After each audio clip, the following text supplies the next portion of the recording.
Très bien, les amis, bon mardi à tous et écoutez bien parce que c'est officiel. Xavier Poussard, l'auteur de Devenir Brigitte, a officiellement été poursuivi en justice par Brigitte Macron et c'est pour cyberharcèlement. Cyberharcèlement, hein? Et dans le rapport officiel qu'elle a déposé auprès de la police, j'ai droit à une mention honorable, donc je vais tout vous raconter à ce sujet. Aussi, l'administration Trump est complètement dispersée en ce moment. Ils sont là, genre, regardez par ici, les dossiers MLK, on les publie aujourd'hui. Regardez par ici. Est-ce que vous avez suivi les attaques au couteau de Brian Kohlberg dans l'Idaho? Ouais, eh bien, on exige des réponses. Regardez partout, sauf là-bas. Je ne sais pas, les gars. On commence à avoir l'impression qu'ils disent beaucoup de mots juste pour finalement dire qu'ils veulent qu'on passe à autre chose concernant Jeffrey Epstein. Et voilà le truc. Non, juste non. Donc aujourd'hui, on continue notre série sur les dossiers Epstein.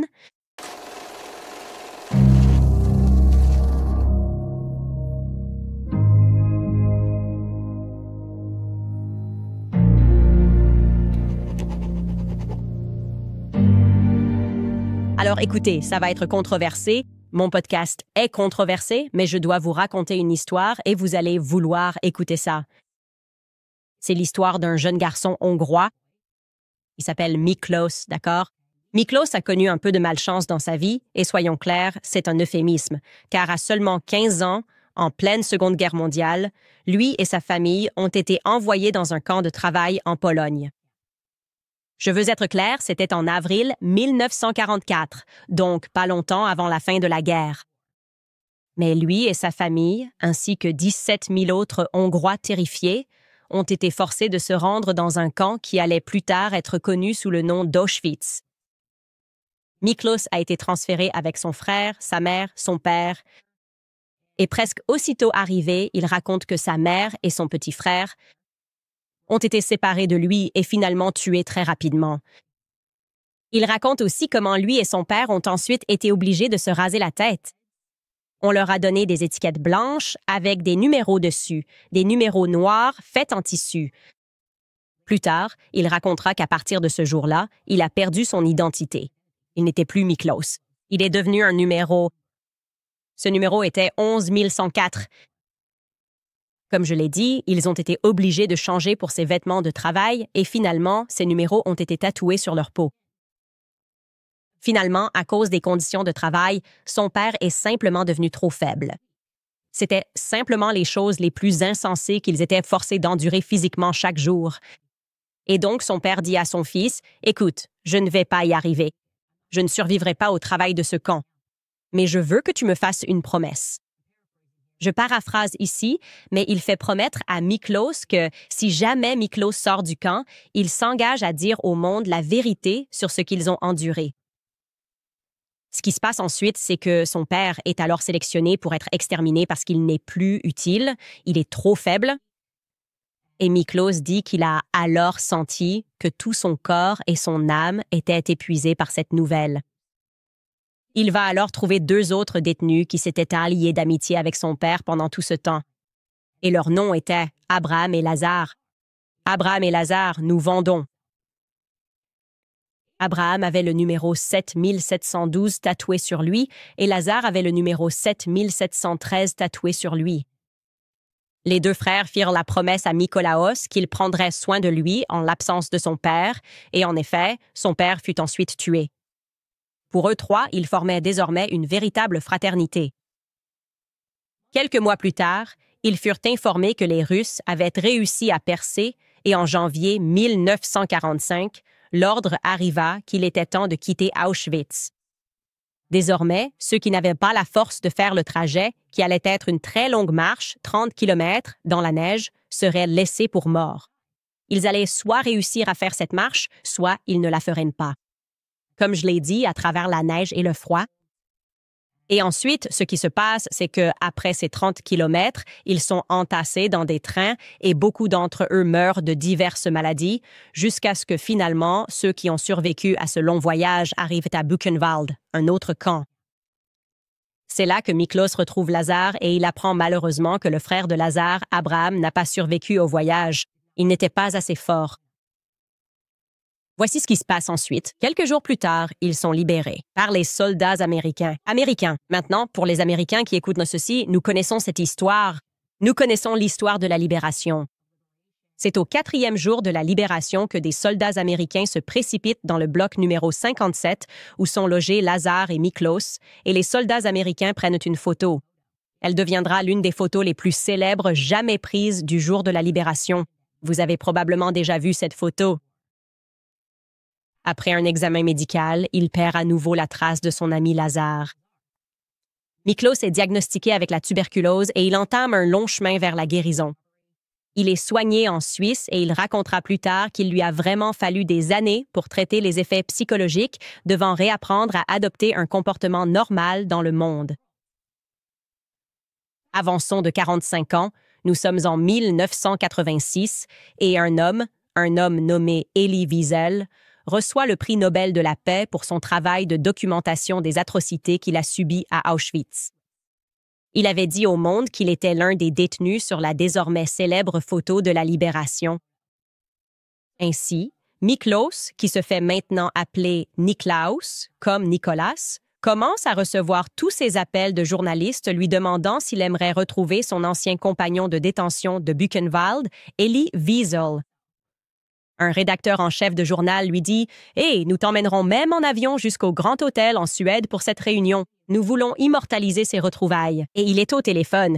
Et Niklaus il est un peu confus. Il va Elie Wiesel. Le rédacteur en chef du journal l'informe qu'Elie Lazar Wiesel devait recevoir le prix Nobel et qu'ils organiseraient une rencontre avec son vieil ami le 14 décembre au Grand Hôtel. Soudainement, il est submergé de joie. Vous imaginez avoir survécu à ça? Vous avez perdu Hutch. Cela fait maintenant plus de 40 ans. Il raconte qu'il a ressenti de la joie et de l'honneur. 4 jours plus tard, son vol est réservé et il embarque bientôt dans cet avion pour Stockholm, où il raconte qu'il réfléchit profondément dans l'avion à ce qu'il va dire à ce type. « Bon sang, je ne l'ai pas vu depuis tant d'années. Que puis-je dire à Lazare? Qu'est-ce que nous pouvons nous apporter l'un à l'autre après avoir survécu à cette expérience unique? » Et puis finalement, dit-il, le vol est passé si vite qu'il s'en souvient à peine. Puis enfin, le moment est arrivé pour eux de se retrouver au Grand Hôtel.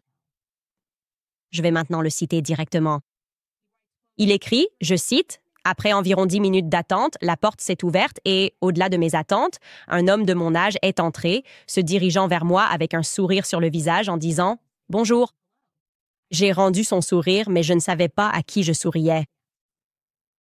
La question de savoir s'il fallait se serrer la main flottait dans l'air. J'ai fait un geste rapide en tendant la main pour essayer de lui serrer la main et lui dire bonjour, et j'ai terminé en disant « Ravi de vous voir ». Il a dit « Elie ». Je lui ai demandé à moitié en juif, il veut dire yiddish, et à moitié en anglais, dans quelle langue il préférait parler. Juif, ai-je dit. Il a répondu « Non ». Alors je lui ai demandé si le hongrois lui conviendrait mieux et il a dit « Je ne parle pas hongrois ». D'accord, ai-je dit, alors nous parlerons en anglais. Et il a commencé en transmettant les salutations d'un rabbin vivant en Israël qui avait auparavant exercé en Suède. Sa partie de la prestation a commencé devant les caméras, ce que je dirais avoir été exécuté de manière professionnelle. Il était un maître dans son domaine. Il fait bien sûr référence à Elie. Tout à coup, le journaliste et le photographe se sont joints à la conversation et ont demandé si nous nous connaissions d'avant. J'ai répondu non et Elie a confirmé ce que je disais. Elie lui tend alors un exemplaire dédicacé de son livre « La nuit ». Niklaus Gruner est complètement stupéfait. Il se rend vite compte qu'il a été piégé pour servir de moment de propagande profonde à cet inconnu qui n'est pas Lazare, celui avec qui il était dans le camp. Quoi qu'il en soit, il s'en va et commence à lire le livre « La nuit » et se rend compte peu après que cet homme, Elie, est non seulement un imposteur, mais aussi un escroc. Il lit le livre et est choqué par les histoires qu'il raconte, affirmant qu'elles ne se sont certainement pas produites pendant qu'il était là-bas.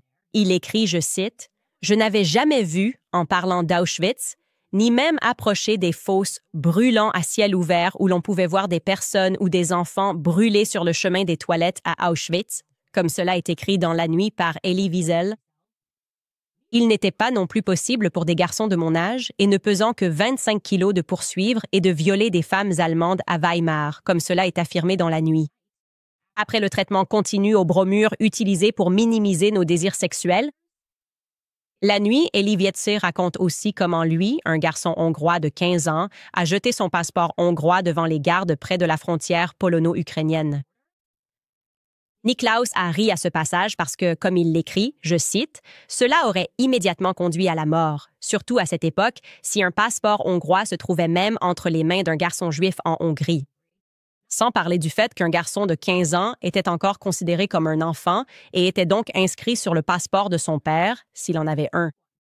De plus, à ma connaissance, un passeport hongrois était protégé par la loi contre tout abus et un mauvais traitement entraînait une amende très lourde. Par ailleurs, il fallait avoir au moins 23 ans pour détenir un passeport à cette époque. Fin de citation. Niklaus consacre alors le reste de sa vie à dénoncer cette fraude, Elie Wiesel, dont il affirme qu'il a volé l'identité de son ami, ce qui aboutira finalement à un livre de Niklaus intitulé « Identité volée », et il possède ce numéro A7713, où il révèle ensuite que, tout au long de sa vie, il la consacre à dire la vérité. Il révèle qu'Elie n'a même pas de tatouage. Les médias hongrois viendraient le confirmer. De nombreuses photos montrent Elie portant des manches courtes, sans tatouage, alors que, selon Niklaus, tous les détenus étaient censés en avoir un. Il engage des poursuites judiciaires, il poursuit le gouvernement hongrois en justice, il en vient à croire qu'il existe une sorte de complot visant à donner une tribune à cet homme. Il poursuit des rabbins pour diffamation. Je veux dire, quand je dis qu'il consacre le reste de sa vie à dénoncer ce lauréat du prix Nobel comme un imposteur, c'est exactement ce qu'il a fait. Et puis il dit qu'il n'est pas surpris parce que, lorsque Elie Wiesel meurt finalement, il l'enterre très rapidement, trop rapidement. Et il dit, oui, ils ont fait ça parce que si des journalistes avaient été autorisés à voir son corps, ils auraient remarqué qu'il n'avait pas de tatouage. Non, cet homme a volé l'identité d'un survivant de l'Holocauste. Alors, qui est cette Elie Wiesel? Qui aurait prétendument volé cette identité? Qui vole des identités, rien de moins, et invente ensuite ces histoires, lesquelles, d'ailleurs, il est confirmé qu'il a romancé dans son livre « La Nuit ». Eh bien, comme je vous l'ai déjà dit, Elie Wiesel était le cousin de Robert Maxwell. Un homme aux multiples noms, comme nous vous l'avons déjà dit. Un homme aux multiples identités, comme nous vous l'avons déjà dit. Et donc, Elie Wiesel devient un élément très curieux de l'affaire Epstein. Maintenant, faisons entrer la mère de Ghislaine Maxwell, car c'est ainsi que tout cela se relie. Encore une fois, il s'agit de l'épouse de Robert Maxwell. Je vais vous parler d'elle. Elle est connue sous le nom de Betty. Elle est née le 11 mars 1921 à Saint-Alban-de-Roche, en France. Son nom complet est Elisabeth Jenny Jeanne Ménard. Et elle vient d'une lignée lyonnaise d'industriels de la soie, fondée par son ancêtre, un marchand calviniste suisse nommé Samuel de Bar. Plus tard dans sa vie, Elisabeth Ménard expliquera comment ce mariage mixte, évidemment, elle était chrétienne calviniste et lui était juif, et comment la question religieuse s'est posée entre eux dès leur rencontre. Et elle dit que Robert Maxwell était soulagé qu'elle soit protestante et non catholique. Elle écrit que cela semblait l'avoir soulagée parce qu'en général, les protestants n'étaient pas antisémites, mais, vous savez, les catholiques l'étaient. Ainsi, l'histoire raconte qu'elle s'est alors engagée à apprendre l'hébreu et qu'elle s'est vraiment investie dans l'ascendance de Robert Maxwell. Et bien sûr, donc vous savez, la Shoah. Maintenant, je dois vous dire que Robert Maxwell, cela pourrait vous surprendre, mais il n'était pas le seul escroc du clan Maxwell. Car après sa mort survenue à un moment extrêmement opportun, sa femme a choisi de s'asseoir pour une très longue et plutôt dramatique interview avec Vanity Fair. Et dans celle-ci, vous pouvez voir qu'elle est intitulée « Le naufrage du capitaine Bob ». Et elle arrive, d'une manière assez glorieuse, assise dans l'un de leurs manoirs. Je vais lire directement cet article parce que j'adore ça. J'aime l'imaginer très théâtral. Le journaliste écrit « Elle était assise au bord d'une causeuse recouverte de chintz, sirotant du thé et me fixant par-dessus le bord de sa tasse avec ses yeux bleus sarcelles, froids. Nous parlions du fait que l'ensemble de la société britannique semblait se réjouir de la chute de la maison Maxwell. Certains journaux ont rapporté que Betty Maxwell avait fermé son manoir d'Oxford, avec sa grande verrière représentant Maxwell en Samson aux portes de Gaza, et s'était enfuie dans son château au toit de Chaume près de Béjarac, dans le sud-ouest de la France. Mais en réalité, la matriarche à la volonté de faire de la famille Maxwell vivait toujours dans son pays d'adoption, faisant la navette d'un avocat à l'autre dans le but de démêler les chevaux complexes des affaires financières de son mari et de sauver ce qu'elle pouvait de son propre héritage. Ailleurs dans l'entretien, elle déclare, je cite, « On dit que je possède 500 000 livres sterling. Ce sont des mensonges. Je n'ai rien du tout. » Ah, vraiment? Nous allons vérifier ce fait après une courte pause. Passons la parole à nos sponsors. Avant tout, Preborn, car je vous l'ai déjà dit et je le répète, je suis pro-vie. Cela veut dire que je soutiens les mères avant et après la naissance de leur bébé, et c'est pour cela que je m'associe à Preborn. Preborn n'est pas là pour juger les femmes, ils rendent la maternité possible. Ils offrent des échographies gratuites, partagent l'Évangile de Jésus-Christ et restent présents après la naissance avec un soutien concret. Ils fournissent aux futures mères des couches, des vêtements pour bébé, parfois un logement et une aide financière jusqu'à 2 ans. Parce que c'est cela, la véritable compassion centrée sur le Christ. Voici comment vous pouvez en faire partie. Avec seulement 28 $, vous offrez à une maman une échographie gratuite, une occasion de voir son bébé. Et lorsqu'elle le fait, elle a 2 fois plus de chances de choisir la vie. Preborn s'est donné pour mission de sauver 70 000 bébés cette année. Ne vous contentez pas de dire que vous êtes pro-vie. Vous pouvez vraiment le vivre en faisant un don dès maintenant. Appelez le 855-601-2229 ou rendez-vous sur preborn.com/Candice. Encore une fois, c'est preborn.com/Candice. Je vous rappelle aussi Genoland parce que, imaginez si les plateformes de contrats intelligents n'étaient pas contrôlées par les élites ou les géants de la tech. Et si elles étaient construites par et pour de vrais créateurs? Vous savez, les gens, c'est la question que Genoland a posée et c'est pour cela qu'ils ont créé Genoland.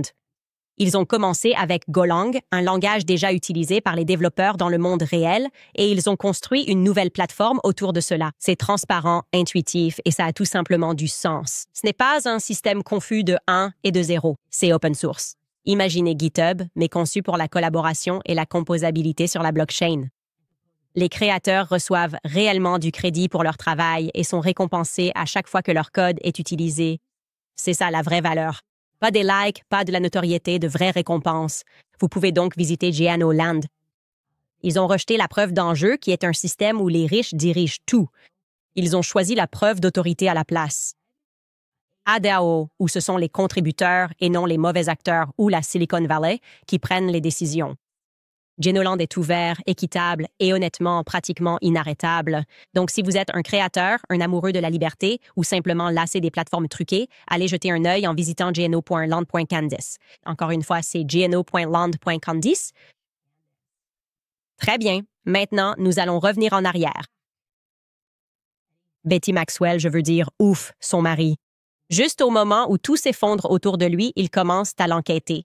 Ils se rendent compte, oh mon Dieu, les retraites ont disparu. Et oui, une mort survenue à un moment bien commode. Et maintenant, ils disent, oh les gars, nous avons juste besoin de temps pour faire notre deuil. Je n'arrive pas à croire que les gens pensent que je savais quoi que ce soit à ce sujet, dit Betty à ce journaliste de Vanity Fair. Je ne sais rien de ce qui se passe au Liechtenstein. Je ne sais rien. Je n'ai rien. Eh bien, la vérité, c'est qu'en réalité, Betty n'était pas ruinée.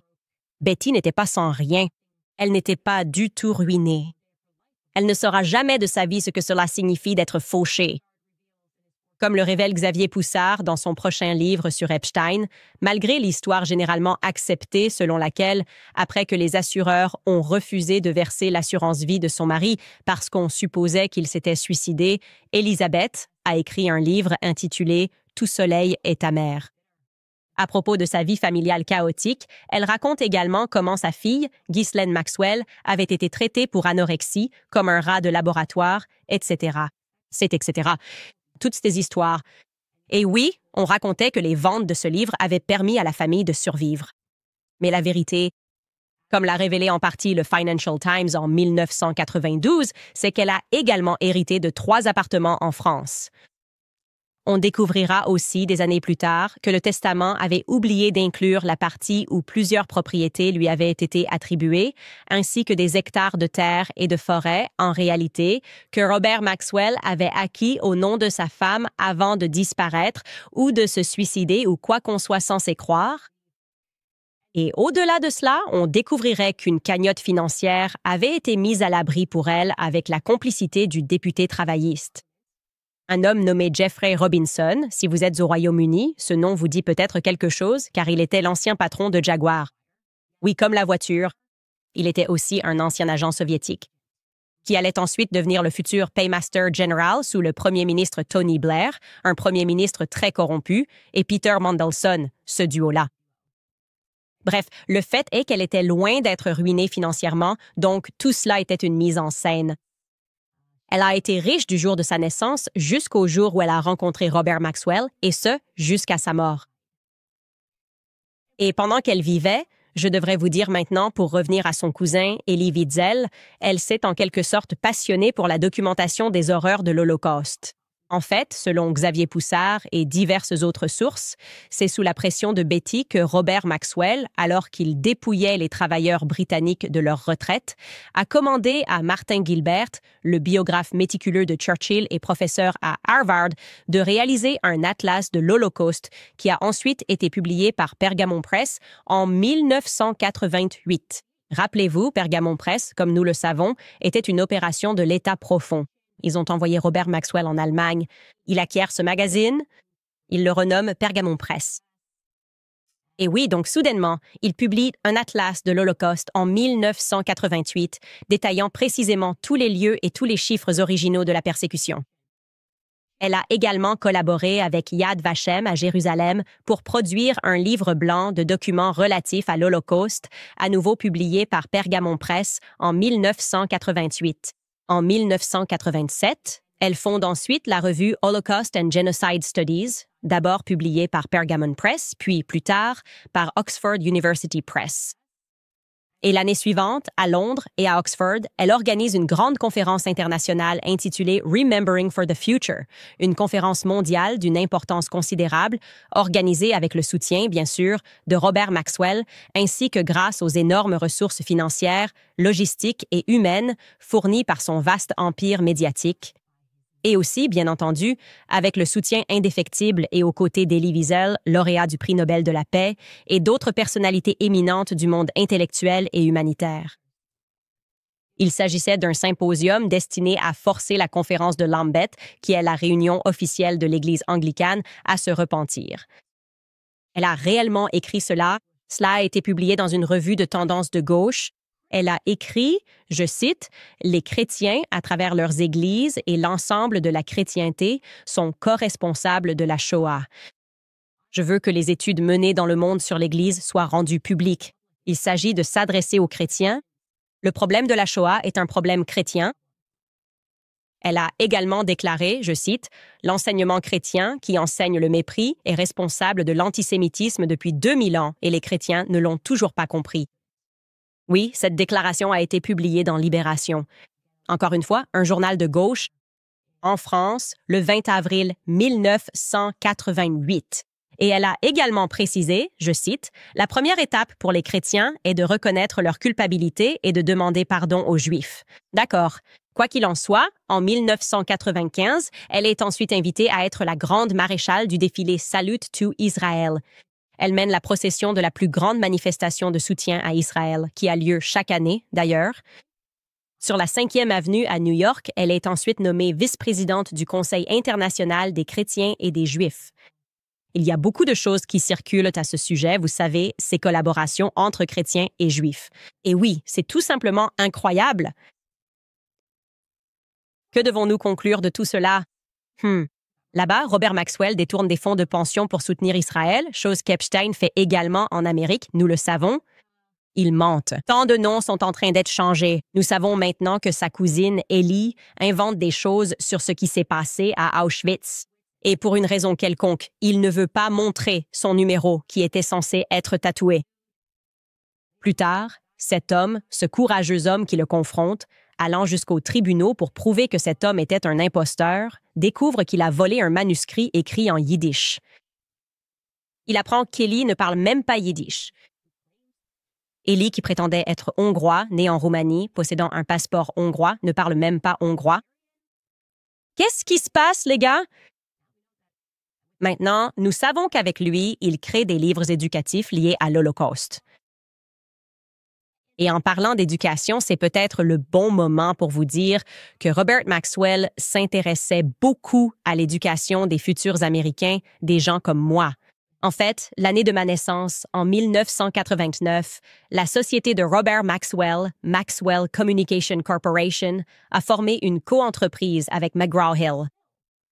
Les Américains connaissent McGraw-Hill, n'est-ce pas? Ils ont publié tous nos manuels scolaires quand nous étions enfants. McGraw-Hill allait créer la deuxième plus grande maison d'édition de manuels scolaires aux États-Unis, une agence d'édition aux États-Unis. Oui, ils ont fait cela avec Robert Maxwell. Bien sûr, après sa mort et lorsque la famille a été plongée dans le scandale, McGraw l'a abandonné comme partenaire. Mais quelle était l'intention de ce partenariat? Qui est vraiment ce type dont on sait que il travaille pour le MI6 et qu'il construit cette sorte de faux empire de l'édition, le Midas Touch, pour que ça fonctionne? Quelle était l'intention de ce partenariat pour publier des manuels scolaires afin d'enseigner quoi exactement aux Américains? C'est très intéressant, n'est-ce pas? Et d'ailleurs, on parle de l'État profond et de leur intérêt pour l'édition, l'achat de tous ces magazines et l'éducation qu'ils nous donnent. Ils n'étaient peut-être pas les seuls à vouloir avoir une influence sur l'éducation des esprits américains, parce que tu te souviens de Donald Barr. Je parle tout le temps de ce type. Un gars incroyable qui a écrit cette série de romans fantastiques prédisant Ghislaine Maxwell, Jeffrey Epstein et la traite humaine, Space Relations, par Donald Barr, membre de l'OSS, qui allait devenir la CIA, n'est-ce pas? Son fils William Barr qui dit « Il n'y a rien à voir ici ». Jeffrey Epstein est mort. Voilà, tu sais. La prison ne faisait tout simplement pas ce qu'elle était censée faire ce jour-là, et c'est comme ça qu'il s'est retrouvé mort. Ouais, eh bien, Donald Barr s'intéressait aussi aux livres éducatifs. Il a également publié des livres éducatifs. C'est fascinant à considérer. Des livres éducatifs concernant notre évolution, d'où nous venons, l'homme primitif, un peu le début où nous étions des singes et l'australopithèque, et qui expliquaient la science aux enfants, l'énergie atomique pour les enfants. Tout est lié d'une certaine façon, leur intérêt pour la science, la republication de la science et le fait de nous enseigner ce qui est réel et ce qui est faux. Bref, c'est quand même quelque chose d'assez étrange. Nous devons tous admettre qu'il est assez bizarre qu'une famille de survivants de l'Holocauste, soi-disant comme les Maxwell, se soit engagée dans des causes qui visaient ensuite à contrôler les naissances. C'est étrange que les Maxwell aient voulu avoir quoi que ce soit à faire avec Jeffrey Epstein. Non, parce qu'il était ouvertement eugéniste. En 2019, il a été révélé qu'Epstein avait prévu, je cite, « de semer la race humaine avec son ADN, en fécondant jusqu'à 20 femmes à la fois, en utilisant son domaine du Nouveau-Mexique comme une ferme à bébés. » Et aussi, l'un des frères et sœurs de Ghislaine allait épouser un membre de la famille qui a créé la pilule contraceptive. Vraiment? Tout cela semble, je ne sais pas, un conflit d'intérêts pour des survivants de l'Holocauste? Je ne sais pas. Je m'égare. Je ne suis pas là pour tirer des conclusions. Je suis juste là pour vous raconter l'histoire. Et c'est probablement un bon moment pour nous arrêter jusqu'à ce que nous reprenions demain, parce que beaucoup de choses commencent à s'assembler et j'ai beaucoup de questions que je vais peut-être garder pour le club de lecture de ce soir. Bref, les amis, en parlant de la France et en changeant de sujet pour une actualité de dernière minute, Xavier Poussard, qui documente aussi, évidemment, cette série sur Epstein et qui a été très bon pour révéler qu'il y a beaucoup de perversions au sommet du gouvernement français. Le plus gros étant que la première dame est un homme, non? Et il y a beaucoup de cas de pédophilie qui continuent de se produire. Et oui, elle est peut-être tombée amoureuse d'un garçon de 14 ans. C'est un peu problématique. Eh bien, devinez quoi? Je vous avais dit que, malgré le fait qu'il ait dû déménager sa famille en Italie, il avait reçu une convocation au commissariat italien lui indiquant qu'ils avaient des documents pour lui. Eh bien, devinez quoi? Il a été assigné. Oui, Brigitte Macron. Ceci est un tweet de sa part. Il a écrit « Dernière minute ». Brigitte Macron poursuit Xavier Poussard pour cyberharcèlement Il est ensuite indiqué qu'il est convoqué le 21 juillet 2025 au bureau de Milan de la division des enquêtes générales et des opérations spéciales, qui est la police spéciale en Italie. L'auteur de Devenir Brigitte a été informé qu'il serait bientôt interrogé à la suite d'une plainte déposée par Brigitte Macron pour cyberharcèlement. Dans le procès-verbal de cette plainte que nous avons pu consulter, Brigitte Macron s'adresse au commissaire, qui s'est exceptionnellement rendu au palais de l'Élysée. Je cite, « Je ne fais pas un voyage à l'étranger sans en entendre parler. Il n'y a pas un conjoint de chef d'État qui ne soit pas au courant de la rumeur concernant son identité trans. » Quoi qu'il en soit, il poursuit en racontant qu'il est en réalité poursuivi pour cyberharcèlement. Ils ont pu obtenir les documents de cette personne qui s'est rendue au palais de l'Élysée pour l'interroger sur la façon dont elle supportait ce cyberharcèlement, car comme nous vous l'avons dit, ils changent maintenant de stratégie. Ils savent qu'ils ne peuvent pas gagner un procès pour diffamation parce que c'est la vérité, et la vérité est une défense, et ils se mettent en danger parce que pour prouver qu'il y a diffamation, il faut prouver que c'est faux, et ils ne peuvent pas le faire. Ils ne peuvent pas le faire. Alors, à la place, elle change de stratégie et s'en prend aux journalistes pour cyberharcèlement en invoquant les lois sur le cyberharcèlement qui existent en France, mais que nous n'avons pas ici en Amérique. Je ne pense pas qu'elle pourra s'en prendre à moi pour cyberharcèlement, mais elle essaie et elle dit ceci. Lorsque ce commissaire est arrivé au palais de l'Élysée, à la page 4, page 3 sur 4, vous pouvez voir ici qu'ils transcrivent en anglais. Il lui demande « Avez-vous déjà entendu parler de Candace Owens ?» Et Brigitte répond « Oui, bien sûr. » Et mon avocat aux États-Unis, M. Clark, a engagé des poursuites contre lui, appelant non pas Brigitte, mais moi, un « lui », pour exiger des excuses et une correction ou rétractation publique. Sinon, la procédure se poursuivra. Oui, ça n'arrivera jamais. Et j'ai en quelque sorte demandé que vous poursuiviez ces démarches parce que ce serait plutôt intéressant. Comme je l'ai dit, on ne peut pas poursuivre des gens dans le Tennessee pour cyberharcèlement simplement parce qu'ils rapportent la vérité. Je sais que vous avez accumulé beaucoup de pouvoir en France qui semble être votre foyer. Une grande partie de cette perversion grotesque qui se produit dans le monde. Epstein vit là-bas. Les Maxwell habitent là-bas. Chacun a sa place là-bas. Ils savent qu'ils pourront toujours avoir un foyer là-bas ou en Israël. Ça devient plutôt intéressant. Ça devient plutôt épicé. Nous verrons si elle s'en prend à moi, mais évidemment, nous allons continuer à rapporter ce qui arrive à Xavier Poussard. Maintenant, à mon avis, la raison pour laquelle il ne s'arrête pas, comme je l'ai dit, c'est que tout est lié.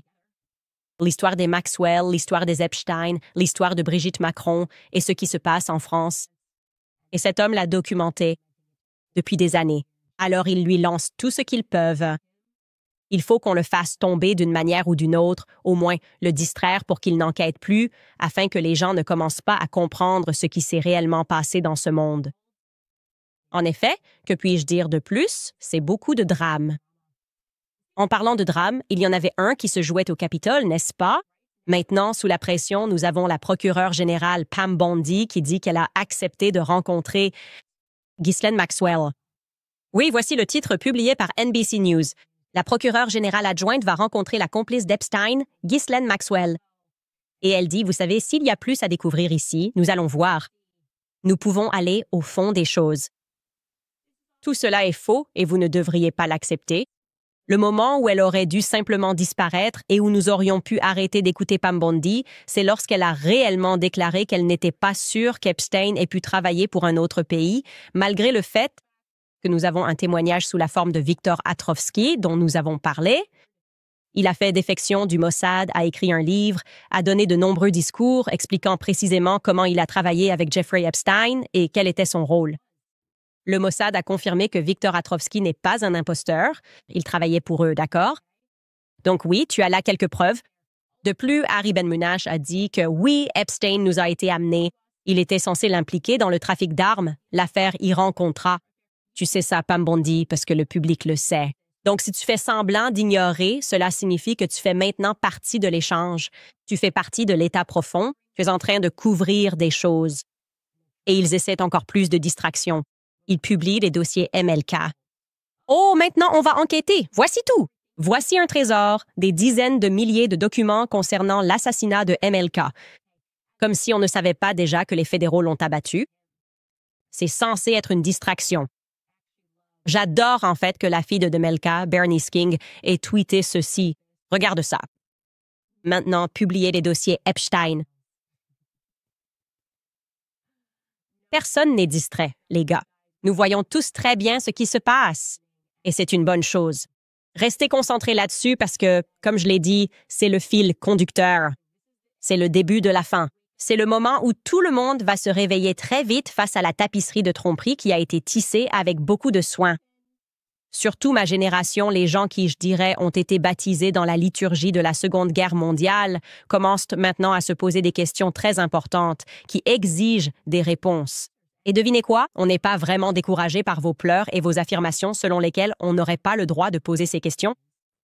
En fait, je dirais même que ça nous engage encore plus dans cette cause. Qu'est-ce qui s'est vraiment passé?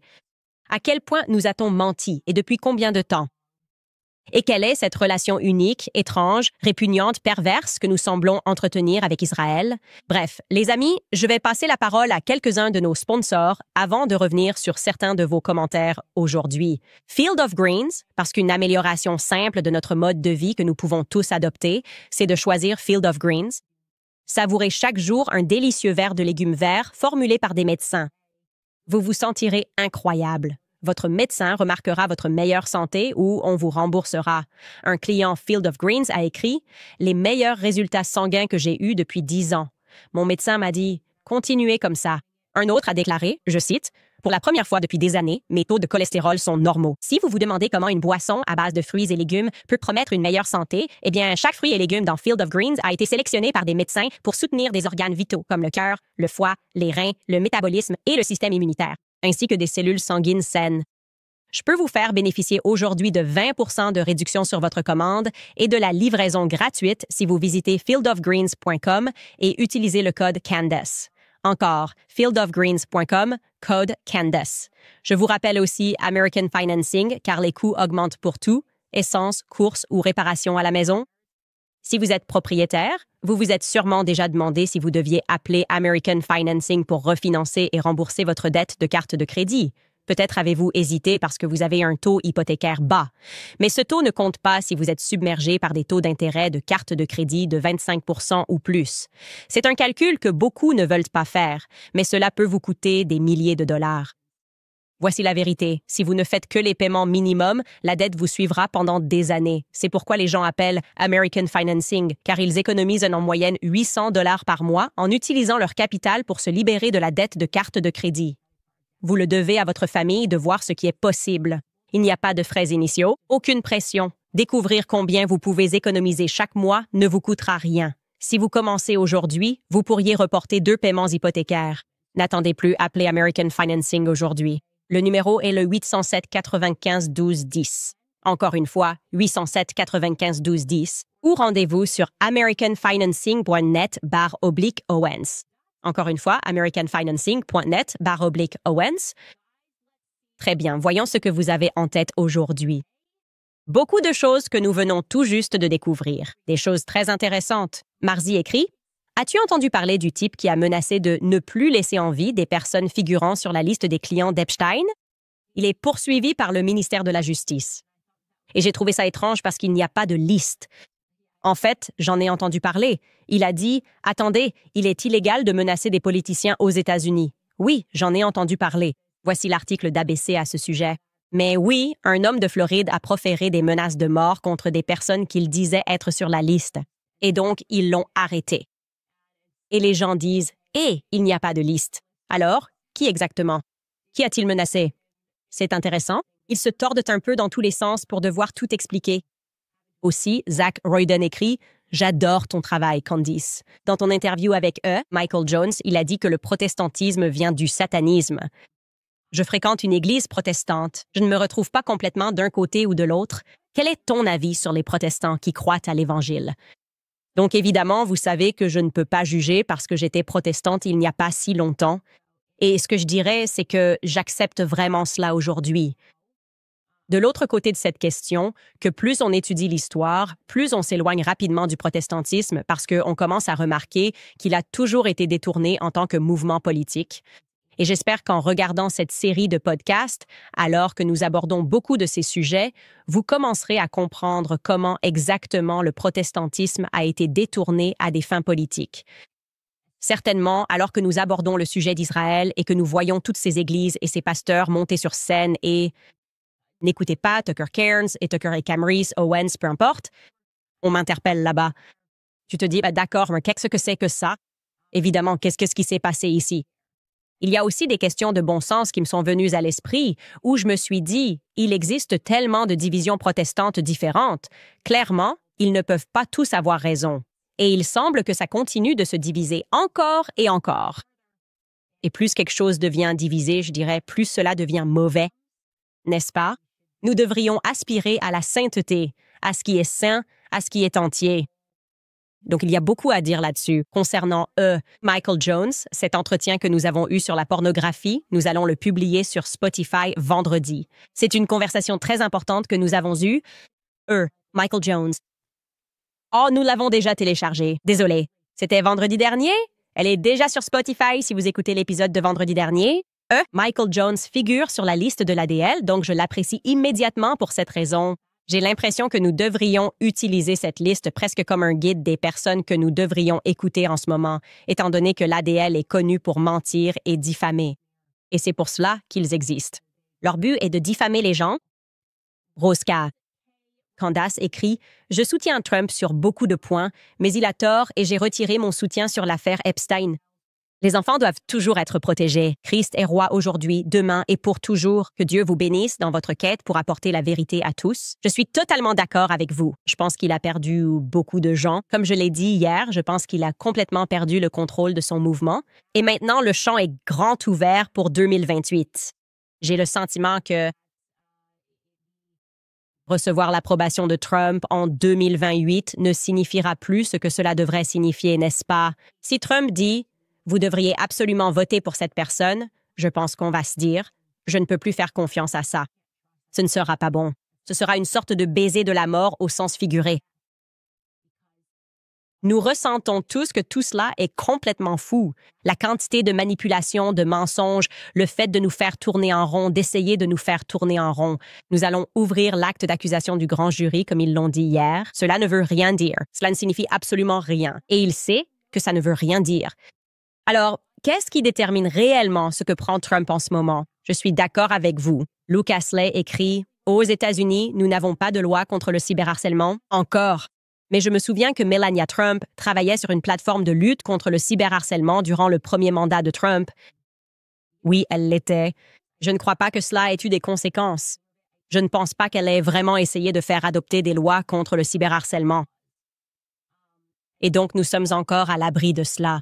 Même si on peut dire que cela se rapproche sur les campus universitaires avec ces lois sur la liberté d'expression, qu'ils les appliquent pour BLM ou maintenant pour Israël, c'est toujours quelque chose à surveiller de près. Will Wallace écrit « Pam Blondie, nous savons que tu regardes. S'il n'y a rien à voir, alors prouvez-le. » Publiez le rien, les dossiers. Oui, publiez les dossiers du rien. Nous aimerions avoir ces dossiers du rien. Vous ne nous protégez pas. Oh, c'est bien trop sinistre pour que vous puissiez voir ça. Nous pouvons gérer ça. S'il vous plaît, nous savons que ce n'est pas la raison pour laquelle vous verrouillez les choses. Crikey écrit « Candace, penses-tu que Bondi cachera ou supprimera des informations si elle interviewe Maxwell? » Oui, je pense qu'ils sont tous de mauvaise foi.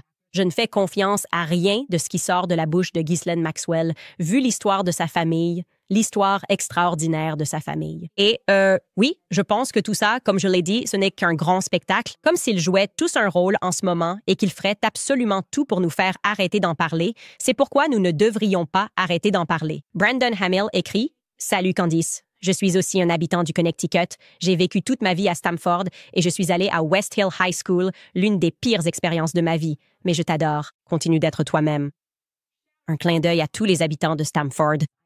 Moi, j'étais chez les Black Knights de Stamford High. Donc oui, West Hill, vous étiez les ennemis. Donc l'orange et le noir contre le violet et jaune ou violet et or. Je crois que c'était vous. Merci beaucoup pour ton soutien. Je ne suis pas retournée là-bas depuis très longtemps. C'est juste difficile de prendre l'avion pour le Connecticut. C'est ça le problème. Bref, les amis, ce qui suit, c'est le club de lecture ce soir. Donc, si vous avez rejoint, on pourra approfondir ce sujet d'Epstein. On a l'impression que beaucoup de liens continuent de se faire, surtout alors qu'on termine Hollywood Babylone. Vous n'êtes pas encore abonné. Ce sera la dernière fois. Un jour où nous parlerons de Hollywood Babylone et nous allons simplement revenir sur tout ce que nous avons appris dans ce livre avant de passer à notre prochain livre, The Assault on Truth. C'est le moment idéal pour rejoindre. Vous pouvez aller sur candaceowens.com pour rejoindre le club de lecture.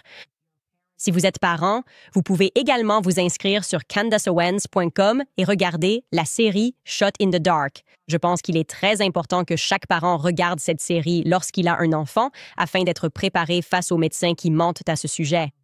À mon avis, tout est concerné lorsqu'il s'agit des vaccins, au moins en ce qui concerne l'obscurcissement de l'histoire des vaccins, de sorte que les parents craignent arbitrairement le retour de certaines maladies. Et cette série est vraiment essentielle. Nous passons maintenant à la série sur la contraception. Et ça, c'est quelque chose. L'histoire de la contraception est sombre et démoniaque, ce qui explique d'ailleurs pourquoi, soit dit en passant, la famille Maxwell s'est alliée par mariage à la famille des contraceptifs, ou l'a été. Je crois qu'ils ont fini par divorcer, mais nous en parlerons plus tard. Quoi qu'il en soit, on se retrouve demain.